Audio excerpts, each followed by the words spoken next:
We'd like to begin our program, so if we could have everyone take their seats, please, we'll begin. We have a capacity crowd, and we again thank all of you for joining us today. I am Mickey Ibarra, founder and chairman of the Latino Leaders Network. On behalf of our board of directors, it is my privilege to welcome all of you to this very special youth luncheon in partnership with the Hispanic Heritage Foundation. Today we gather to honor and to listen to a Latino leader from the world of entertainment. Wilmer Valderrama, actor, producer, designer, and this year's Hispanic Heritage Foundation Inspira Award recipient. Please join me in welcoming Wilmer Valderrama. Come on.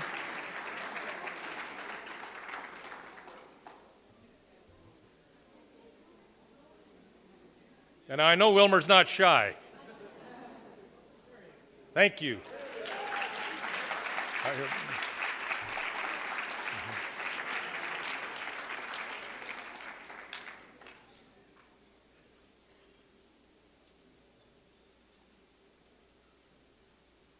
Wilmer, we are delighted to have you in our nation's capital. To start our program, we will ask Father Jose Hoyos to offer the blessing of the food and the invocation. Father.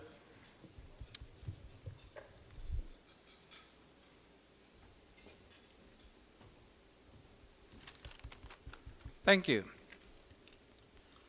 Dear and Almighty God, on this great evening, we join together to celebrate our culture, the Latino Leaders Network event, also to celebrate our diversity, our leadership, our traditions, and our friendship.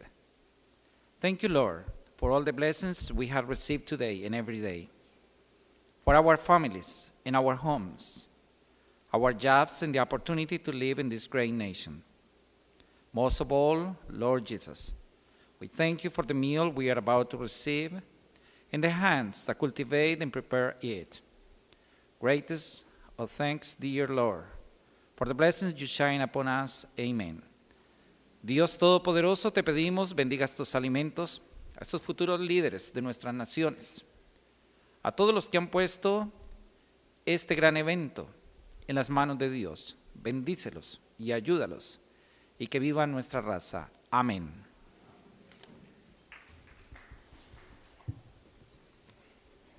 Thank you, Father. The Latino Leaders Luncheon Series provides a platform for Latino leaders to share their personal stories of obstacles overcome to achieve success. The mission of the Latino Leaders Network is to bring leaders together. We dedicate ourselves to building each other up. Others may try to tear us down. Our mission is to build each other up. And today we hope this experience will help our youth who have joined us today to become worthy leaders for all of us. We received encouraging news today.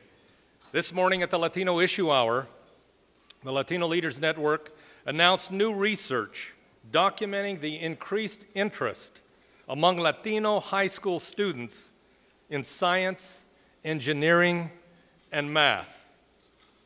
We are grateful to ExxonMobil, the National Research Center for Colleges and Universities, and the Hispanic Heritage Foundation for making the results of this important new study available. Today's luncheon is made possible by ExxonMobil and Southwest Airlines. We thank these two corporate sponsors, good friends of the Latino community, for making it possible to be here. And for you in the audience, when you have a lunch like this in Washington, D.C., seldom is it for free. And so again, please join me in thanking ExxonMobil and Southwest Airlines.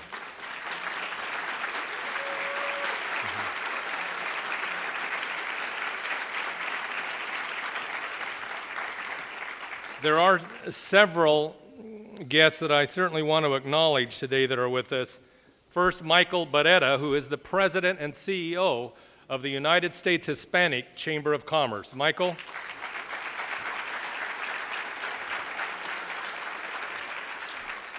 We also have Jose Marquez, who is the President and CEO of LISTA, with us as well. Please stand there, Jose. For your calendars, let me just note that LISTA will be conducting its first Washington, D.C. gala on October 25th at the Fairmont Hotel. So please make note of that and let Michael know, or Jose Marquez know, if you're able to join us for the LISTA Gala. Also, we have Mayor Adam Ortiz of Edmonton, Maryland with us. Mayor, would you please stand and be acknowledged?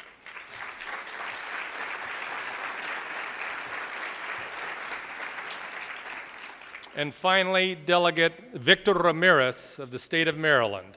Delegate Ramirez, right here.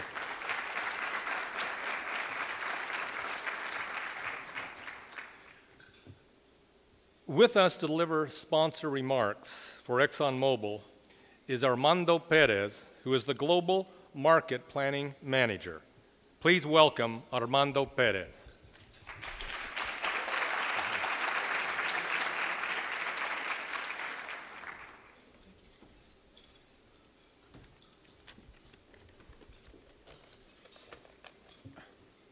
Thank you, Mr. Ibarra, and good afternoon to everybody. I hope you're enjoying your lunch here today. It is really a privilege for me to be here, and I consider it a personal honor, not only as a representative of ExxonMobil, but as a Cuban American from Miami, Dr. Greer, so you may want to note that to put me on your good guys list. But anyway, it's really an honor to be here and join all of you in honoring such talented young men and women who are not only present award winners, but also the past award winners that are here, and all the young leaders that represent the very, very best of our youth in this country.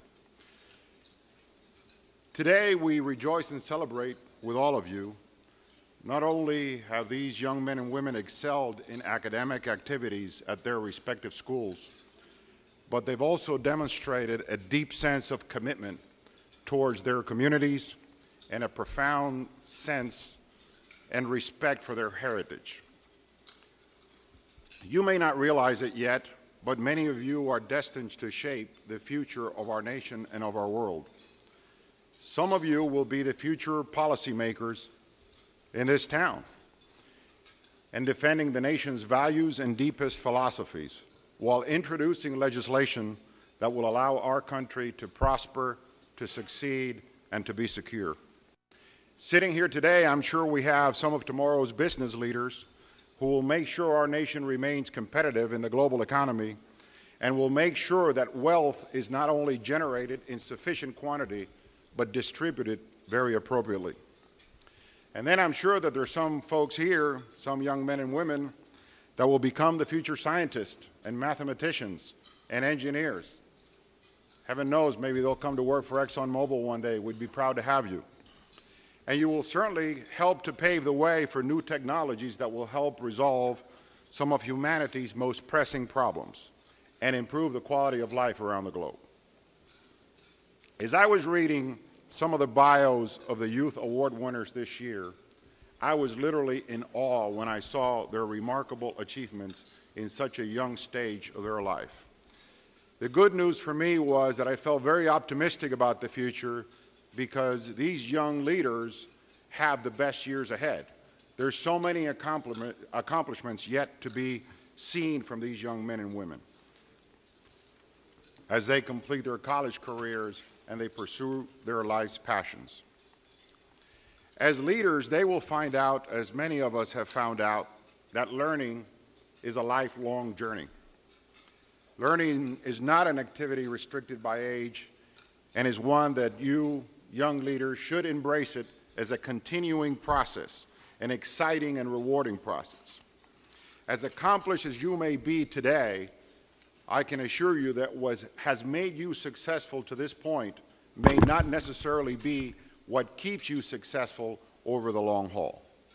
You will need to remain open to new ideas. You will need to develop new skills and broaden your perspectives. President Kennedy once said that leadership and learning go hand in hand, or are indispensable to each other, and I firmly believe that. And I'm sure that you will see how much of a return you're going to get investing in your personal education as you continue with your life and your careers. At ExxonMobil, we believe that education is the cornerstone of achievement and success. Our company believes that every student, regardless of race or gender, should be given educational opportunities that allow him or her to pursue and achieve their dreams. We also believe that math and science education is the foundation of innovation in our country and the universal language of all countries that are successful. ExxonMobil recognizes that there is a dissipating interest in these subjects and a shortage of technically trained professionals, and that shortage is rapidly increasing. We feel that it's more important than ever to recognize those who have led our country in these fields of math, science, and other technology, and motivate and inspire others who are just starting to pursue their career aspirations. That is why we support the Hispanic Heritage Foundation, which emphasizes the importance of role models in all fields, not only math and science. You know, people of Hispanic origin are the largest ethnic group in the United States today, with a population of 44 million. It is a young group with an average age of 27 years, compared to a mean of a total population of 36 years of age.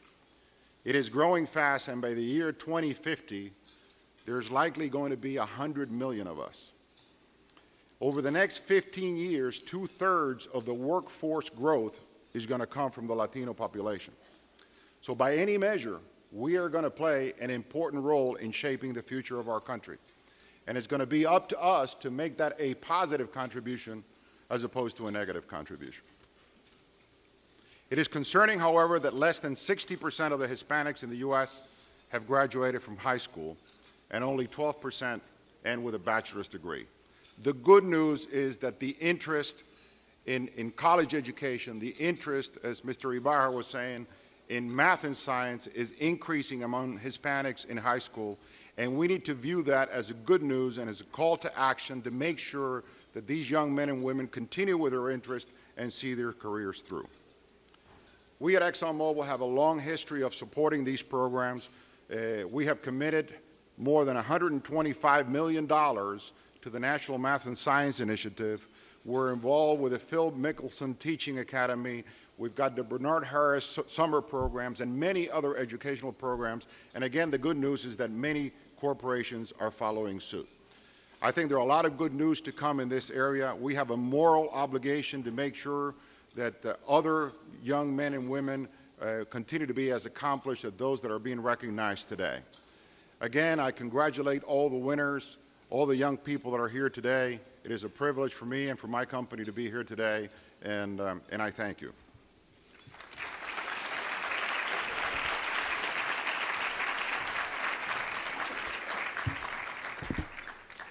Representing Southwest Airlines is Laura Nieto, Senior Manager of Community Affairs. Laura, please welcome Laura.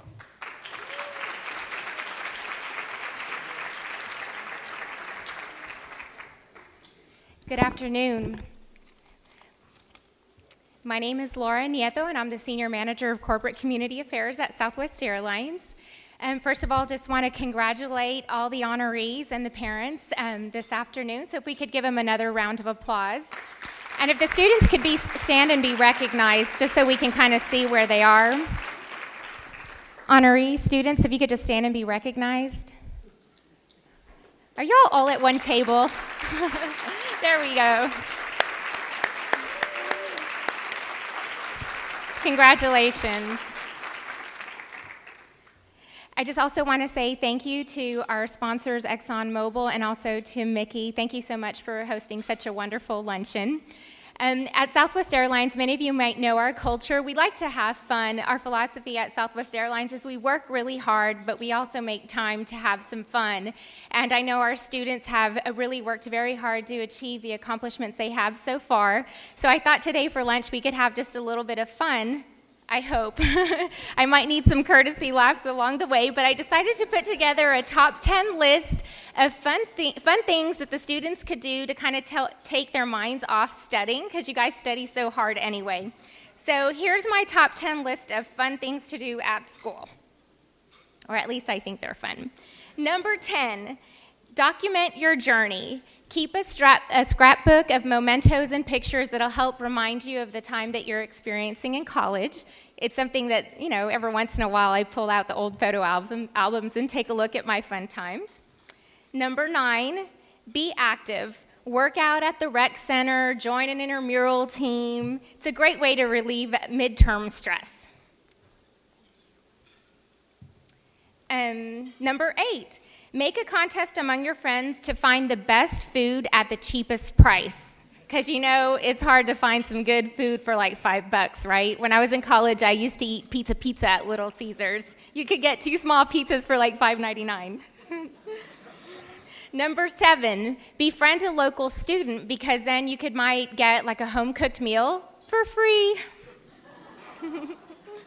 Number 6, get involved. Join a social club, join the Greek system, join a community organization. Volunteerism is great for the community, but it's also great for your heart. Number 5, stay in touch with the organizations who have helped you along the way. I know Tony's very interested in hearing what's happening with the students. Southwest Airlines as a sponsor is interested in hearing what's happening with Haiti over at Arizona State University. And even better yet, we really care, and you might get a free care package from it too, right? Number 4, be a fan. Follow your favorite sports team, football team. I think we have someone here who's a Tar Heel, right, Natasha? Follow your favorite basketball team, and be proud and just wear your school colors. How cool is it to come back home and wear your sweatshirt that says Harvard? Mine said Texas Tech University. It's not quite Harvard, but hey, I still had fun. Number 3, when following your favorite team to away games, ding, book your low fares at southwest.com.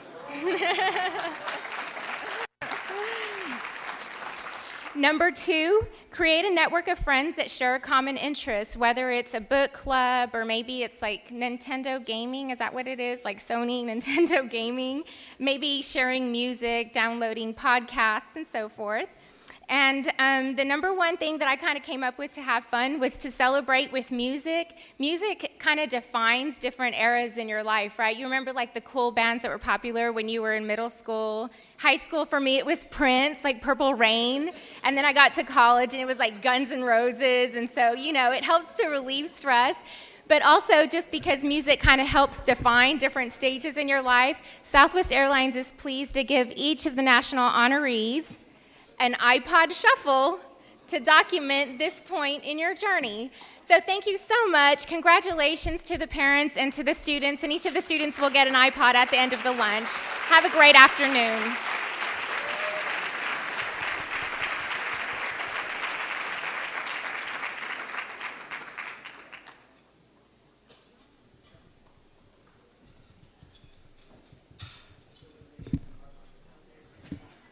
Thank you, Laura. Southwest Airlines, the official airlines of the Latino Leaders Network. Thank you.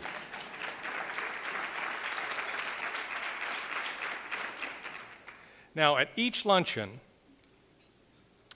we reserve a 3-minute spot on our program to learn more about Latino organizations and what they are doing to improve our community.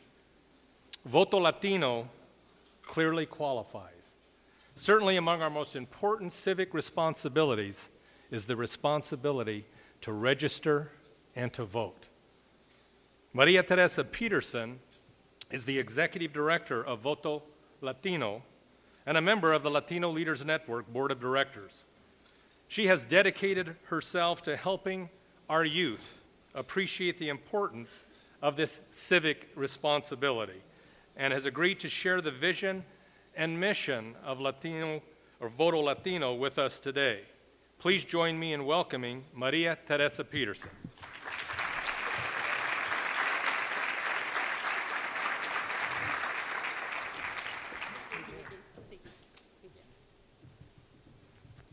Good afternoon, everyone. First of all, my name is Maria Teresa Peterson, and I'm with the Executive Director of Voto Latino. I want to thank, first of all, Mickey, and I want to thank Tony, the newly minted puppy of a new baby boy as of last night.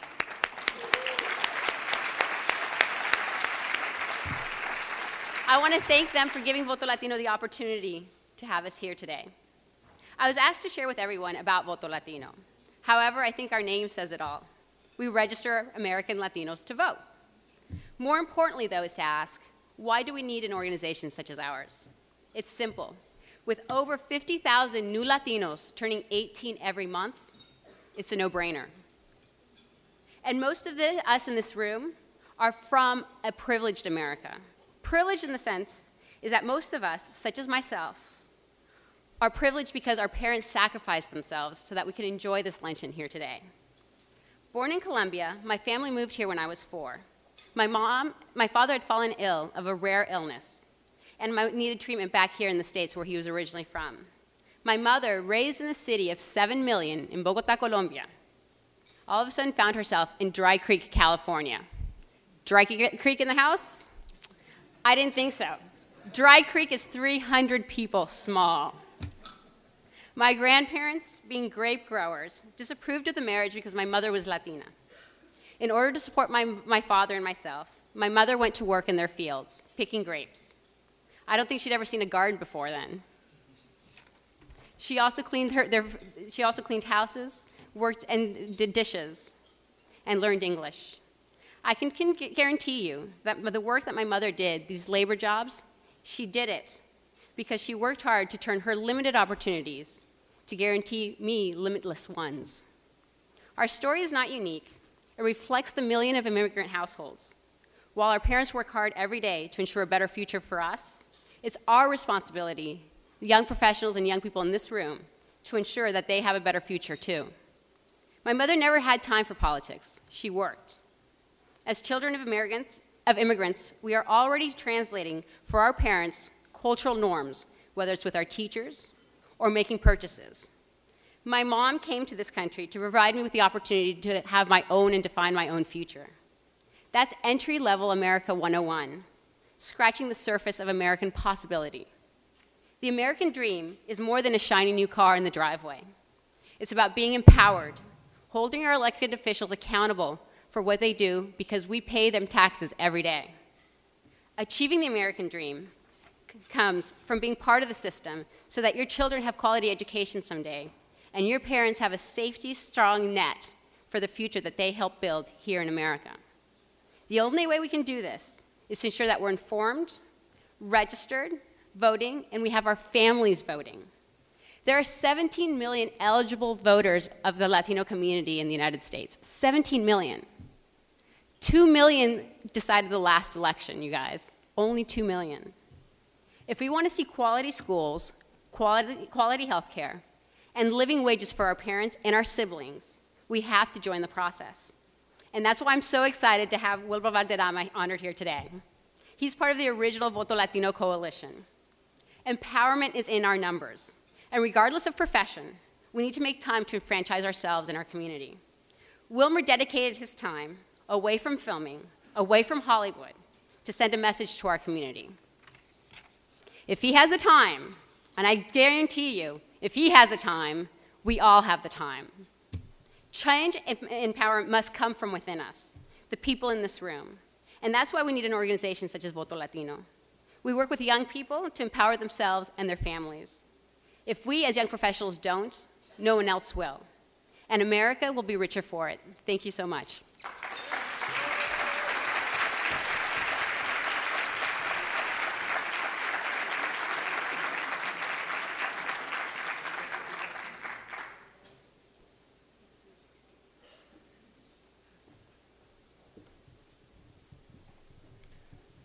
And a very special guest has just arrived, the founder of Voto Latino, Rosario Dawson. Please welcome Rosario.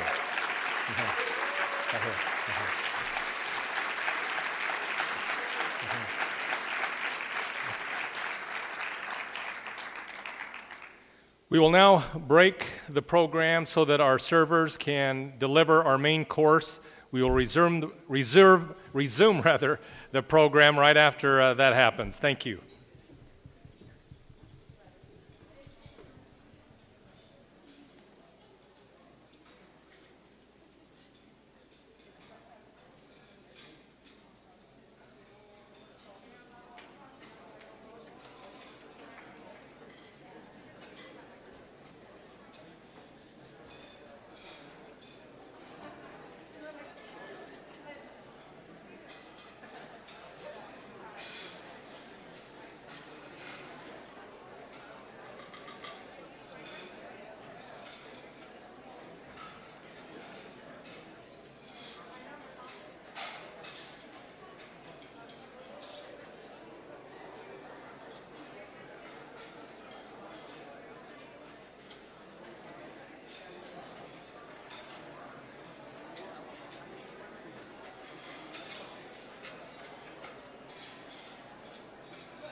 Veterans of the Latino Leaders Luncheon series,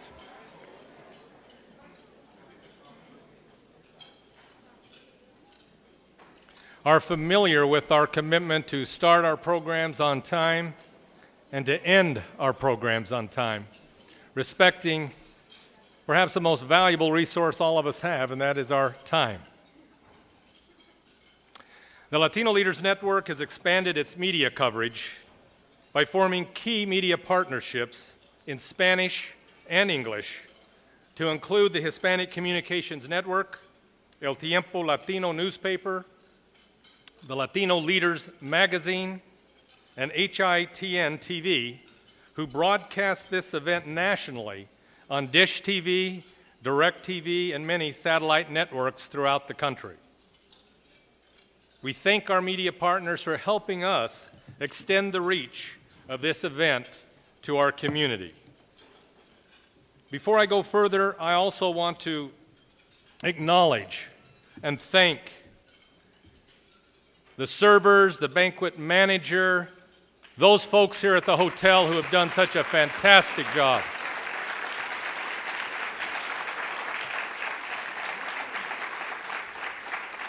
Specifically, I want to mention Cliff, as well as Cesar Vargas, who's here in the back, our banquet manager. Thank you.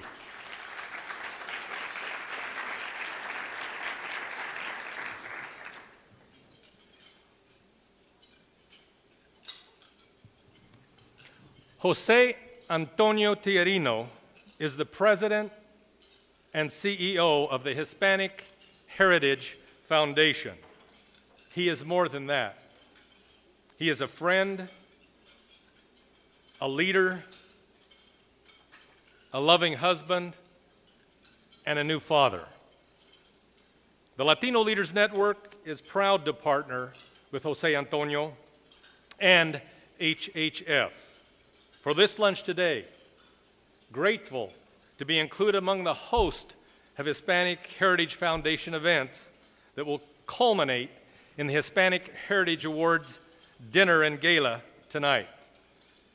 During his 6 years of leadership at the Hispanic Heritage Foundation, Jose Antonio has focused first and foremost on expanding its focus on youth. Today's luncheon is but one more example of his good work. Please welcome Jose Antonio Tijerino for the introduction of today's keynote speaker.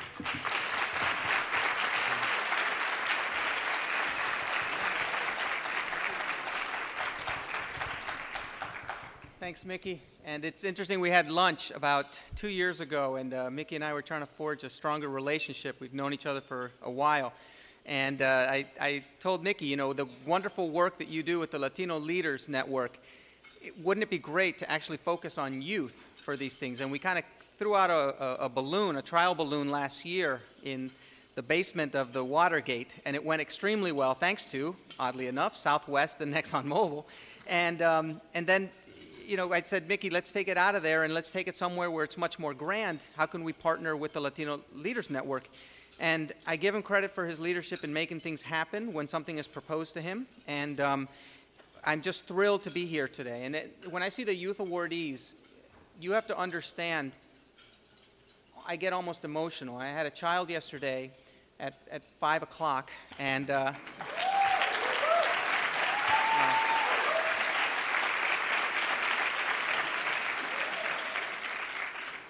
look, you put me in a weird position where you're cheering me after my wife was in 15 years of labor, 15 hours of labor, which probably felt like 15 years. But thank you. I will gladly accept the credit for how noble women are. But it's the same thing with these kind of events. You know, I get the credit when my staff went through 15 hours of labor. So I just want to make sure, especially Elvira Sanchez and Clarissa Sandoval and the entire staff.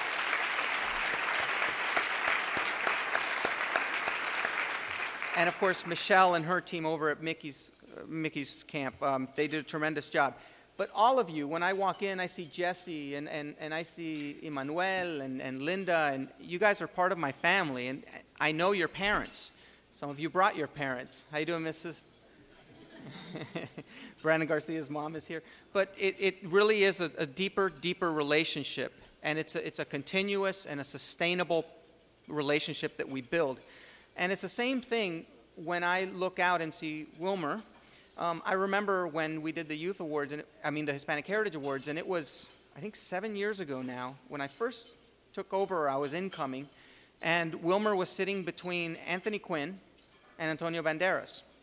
And it's the same thing when I see him. I think you were 19, you said, 18 or 19 years old, and he was kind of an up-and-comer, just like you guys were. And now, you guys, some of you, look grizzled. You're now 24. Joseph Puma and Michelle Mayorga from 1999. Goodness gracious, the last millennium. You know, I just saw them, and they went to Yale together. And and the first thing Joseph Puma said was, "Can I say hi to Rosario Dawson? She's from my neighborhood." And I was actually in high school, and I thought, "No, you're a youth awardee. How do you know? You know, you can't." No, I'm a grown man that's 25 years old now, or 26 years old. So it's interesting to see that. And I've seen the same thing with Wilmer, even though I just see him about once a year, it seems like. But he was this young, up-and-coming guy in between these giants, the current guy, and then, of course, a giant and a legend like Anthony Quinn. And what I see with Wilmer is that when I hear about his work with Voto Latino, and Maria Teresa, I think, put it very, very well in terms of finding the time to do these things. He showed up in Denver, Colorado, actually it was Boulder, for our National Youth Award event. It's not exactly Miami or Los Angeles. It's still beautiful, believe me, but it's not a destination point that you normally bring someone. And he made it there. And he was so overwhelmed, and he found time to talk to the young people, and our National Youth Award already for 2007 can attest to this. He found time to talk to them without anyone around. He then was so compelled from the stage that he gave each one of the kids an additional $1,000 grant out of his own pocket.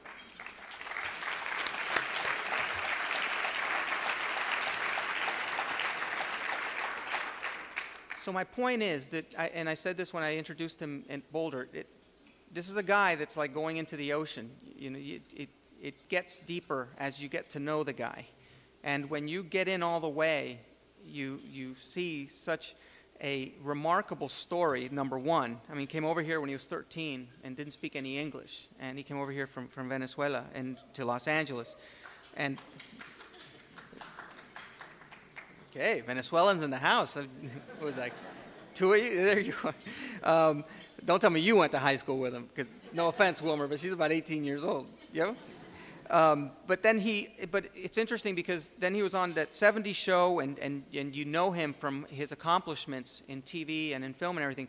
But again, there's gravitas behind it. I remember talking to him about his role in Fast Food Nation, that he took scale, I believe, because he wanted to play that character, and he auditioned for it. And he's a pretty well-known guy, and he doesn't have to audition for many things, but he wanted that character because he wanted to be the day laborer or the migrant worker, and wanted to give it some depth, wanted to make sure that it was a complicated character. that it wasn't just anyone playing that role. He wanted to give it integrity. And that's a key word in terms of how I've gotten to know Wilmer a little bit, is his integrity in what he does. I have a 2-year-old, and she watches TV, and she doesn't identify with the characters very much. She's morenita, like me, and she has a complete fascination, and I only speak to her in Spanish. She has a fascination with Handy Manny. And Wilmer is the voice of Handy Manny that I found out much later. And he developed Handy Manny and is the voice of Handy Manny and is the driving force behind Handy Manny for noble reasons. He's got a career. He doesn't need to go to Disney and pitch them a show. But it hits home because he needed to do it for my daughter. And when she sees Handy Manny and he's got an accent and he throws Spanish words in there and fixes stuff, which I appreciate, because at some point Daddy isn't very handy, so I'm going to need for her to learn about all those tools and everything to fix stuff in the house. She's got to take pressure off Papi, actually. But that's one of the things that Wilmer does that not that many people know about. So I just wanted to thank you for always being available, making yourself available, and for your leadership. He won the Inspira Award for a very good reason. It's interesting because he goes, Inspira Award, this is great. And I said, well, believe it or not, it's actually kind of a Lifetime Achievement Youth Award because he's transitioning. He's not that 19-year-old. But he bears the same responsibility that all you young people that have won the Hispanic Heritage Youth Awards bear, which is a responsibility to set an example, to lead, and certainly to inspire. So, appropriately named the Inspira Award, I'd like to bring up Wilmer Valderrama.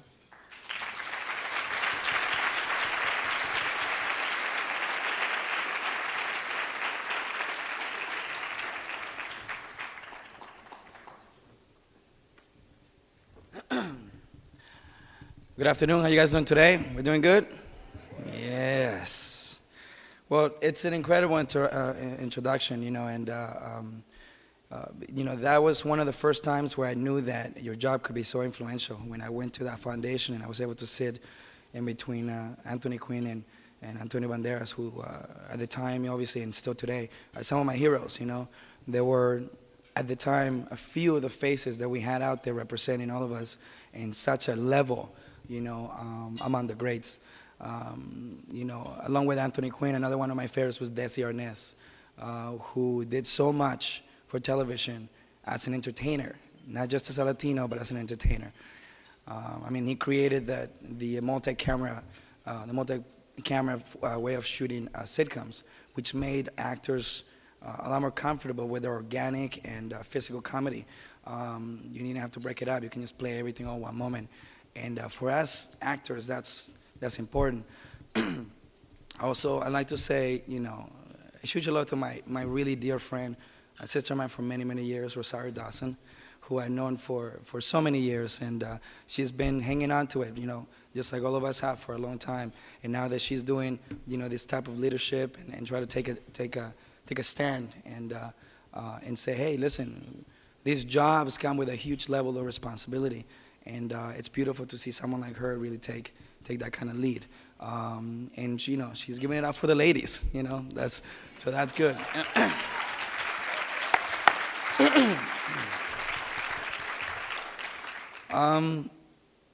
But I guess I'll start by saying, just like Antonio, started saying, I was born in Miami, and when I was 3 years old, my parents decided to move back to Venezuela.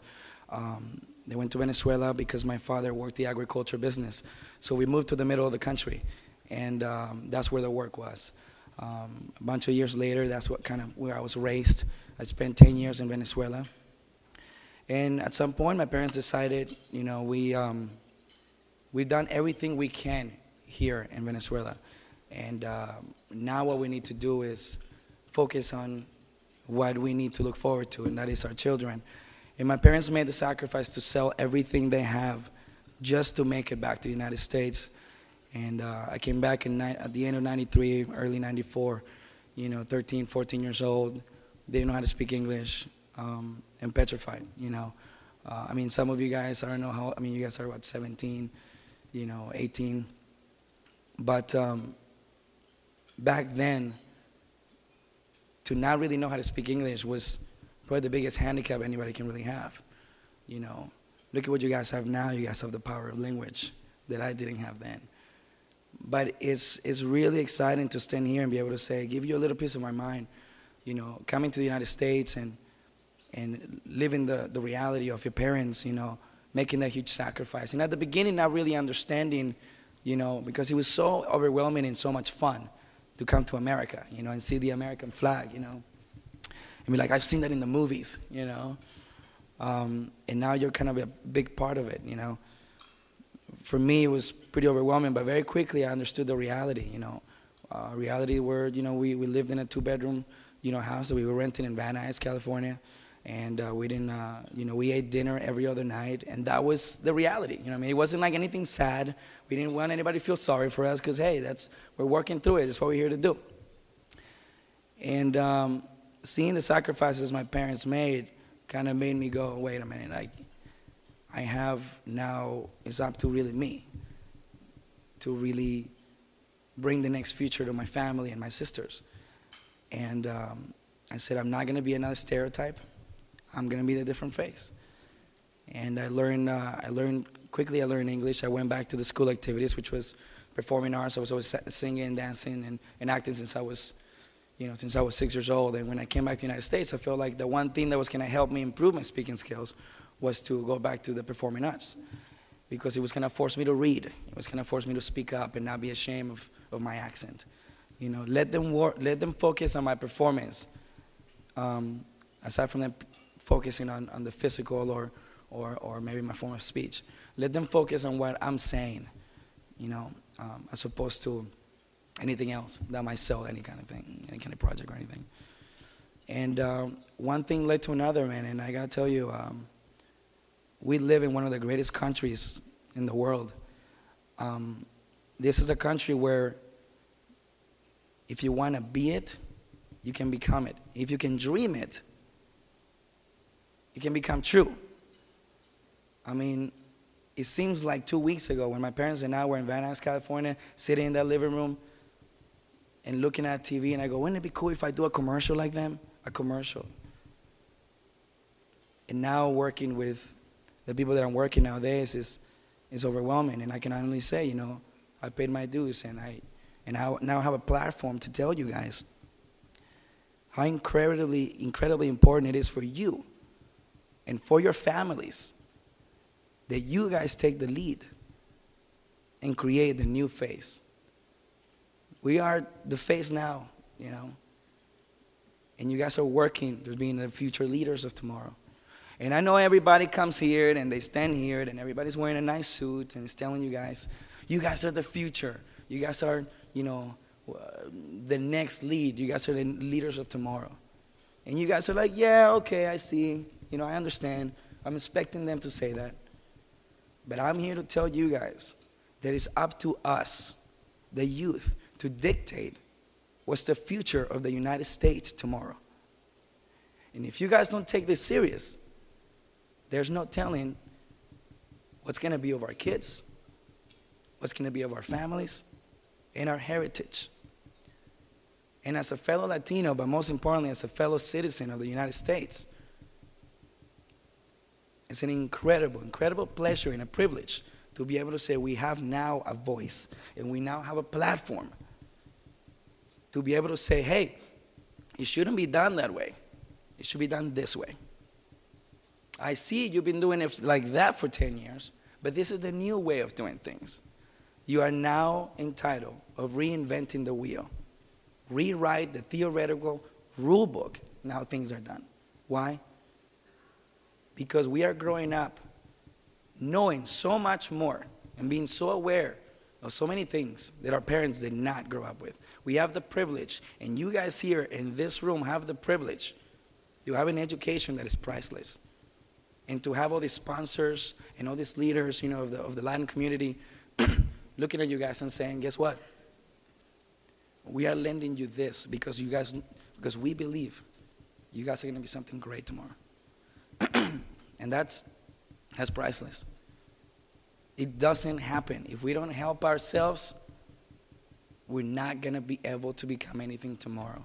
And as a community, we need to embrace each other as a massive movement.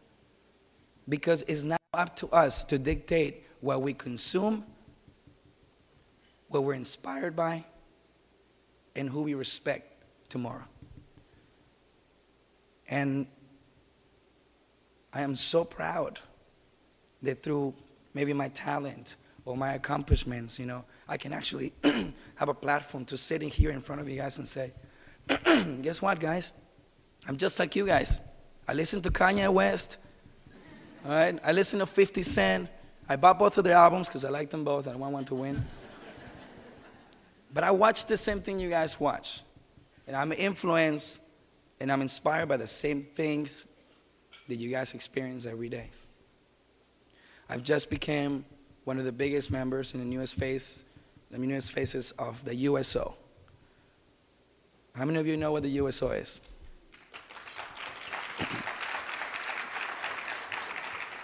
For those of you who do not know what the USO is, the USO is an organization that brings a piece of home to our troops that are around the world. It's a huge percentage of our troops are Latinos.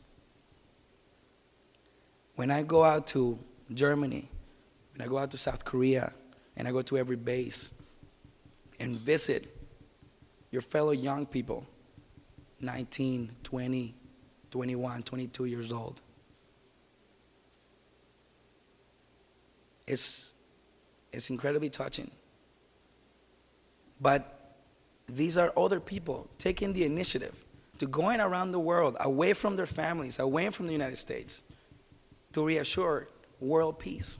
That's what the United States is doing. Aside from any political stand, aside from any other thing that the news might be feeding us or telling us anything else, let's focus also on the people who are fighting this war, whether it's right or wrong. The USO has become one of the most eye-opening experiences for me because I'm able to see the fellow young people doing what it takes for their families, and that's the maximum. Now you guys are about to do it in intellectual, form. You're about to do it in a corporate, industrial, world that might influence what those troops might do in the future. And that's huge. The Christopher and Dana Reeve Foundation, another foundation I work very closely with, also promotes life after life. Pay attention to the things you guys can improve, the things that you guys can better for each other, for each other's families, for each other's communities. The Hispanic Heritage Foundation has been an incredible platform for me to reach people that are gonna have the lead tomorrow. And as a fellow young, leader, if you can call me that, I can honestly say it's an honor and a privilege to say to you guys, hey man, it feels good when you're up here. But at the same time, it's a beautiful thing to see that you guys see the future. And I see, I call my kids now, the winners of the Youth Foundation, which are, incredible human beings. And I'm so proud of you guys for everything you guys have accomplished. Because I chose to not tell my dad you guys exist because you guys are way too smart. And that makes me look really bad. I'm terrible at math. That's what I'm trying to say. But it's amazing to see and be part of you guys' life now. Because 10 years from now, I'm going to be like, wow, I was there when that happened. And I want you, every single one of you guys here today in this room, to look at each other and say, we were here when this happened. We were here where we inspired each other to make the most of the American dream, which exists. It's not a myth. I didn't know how to speak English. Now I'm here to tell you, be a leader. But it's through my years of experience and struggling and being hungry and seeing the sacrifices that my parents made that makes it all worth it. Remember what your parents have done to get you where you are now. Because without your families, especially from Latin families, you all know we're nothing. So those of you that can count one family member, 2 family members, or 35, like us Latinos, be blessed and embrace each other, because these are the days so you guys will remember for the rest of your life. Take an initiative, be the difference, and God bless you. I'm so much more influenced by you guys than you guys ever expect. And I give a big thank you to Rosario because it's someone that I respect with all my heart, with everything she's done. She's been around for many years, working with the greats. Same thing with Antonio, you know. I mean, everybody that's been trying to make a lead and take a lead into this cause, which is not a cause. It's an incredible movement. And what's exciting about it is that we are becoming the most influential force in the entertainment business, in the corporate world, but also influencing who we are as a culture. Let's educate everybody that we're not just a fun, passionate culture. Let's tell them that we are a driven force that know what we're worth.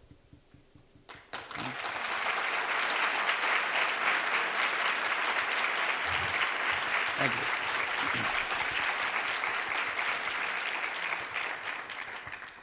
It's what makes me so happy to be one of the young Latin faces of today.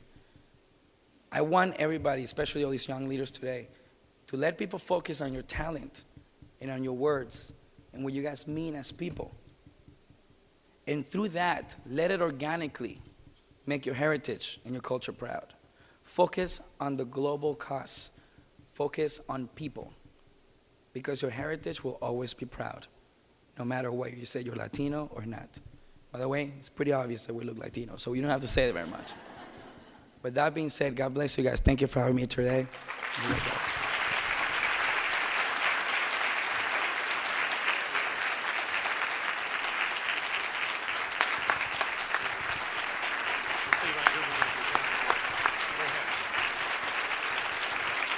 Thanks, Wilmer.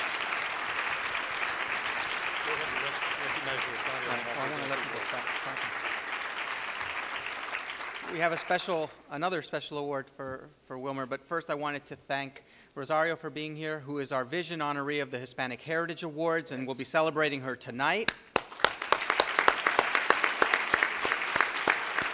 Ask her to go ahead and come on up. If you can come up, Rosario, it's for her work with Latinos in terms of youth and Voto Latino and everything else, and we just thank you for your leadership. And Dr. Cifuentes, who's winning our Hispanic Heritage Award for Science and Math, thank you very much. Come on up. Tonight we'll be honoring her as well. Thank you, ExxonMobil. Thank you, our good friends at Southwest Airlines. Your leadership is very appreciated. Thank you. The Latino Leaders Network Nambe Leadership Award. This is the Nambe Eagle, Wilmer, which really symbolizes your commitment to our community. The recipients of the Nambe Eagle Leadership Award help bring leaders together. On behalf of the Latino Leaders Network, it's my honor to present you with the Nambe Eagle Leadership Award. Thank you very much.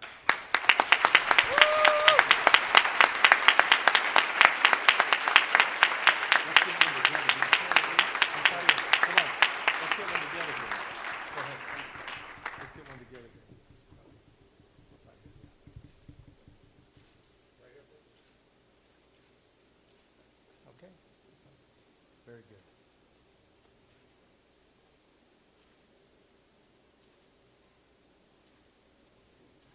Thank you guys so much. Boy, I tell you this.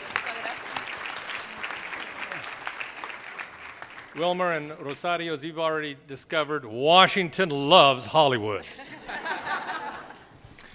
Just, please, just a couple of announcements before we end the luncheon, right on time. First, the Latino Leaders Luncheon Series. As I mentioned to you, held only 4 times a year right here at the Capitol Hilton. Our 4th and final luncheon will be held on November 6th. Our keynote speaker, Maria Hinojosa, the award-winning journalist, Latinos USA, NPR, PBS news program, and so on. She'll be with us on November 6th. Invitations have been put in the mail just yesterday. Again, you can reach us at LatinoLeadersNetwork.org if you're interested in joining us. Secondly, I want to acknowledge and thank Michelle Mingus Moore, our Executive Director of the Latino Leaders Network, for all of her good work. Michelle, where are you at?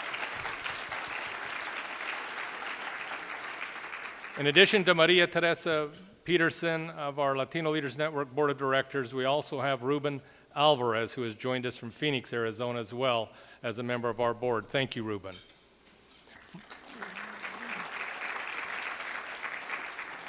Finally, you'll notice that we didn't clutter all of your place settings with lots of materials. And the reason we didn't do that, because all those materials are located outside the door on distribution tables. There's some very interesting material there. We'd urge you to drop by the distribution table and take what interests you. Again, I want to thank Wilmer Valderrama for his leadership, for his presence here today, to Rosario Dawson, our very special guest, to Jose Antonio Tiarino and the Hispanic Heritage Foundation. I hope to see nearly all of you at the big event this evening, where so many will be honored as well. Again, thank you for joining us at this special youth luncheon. Bye-bye.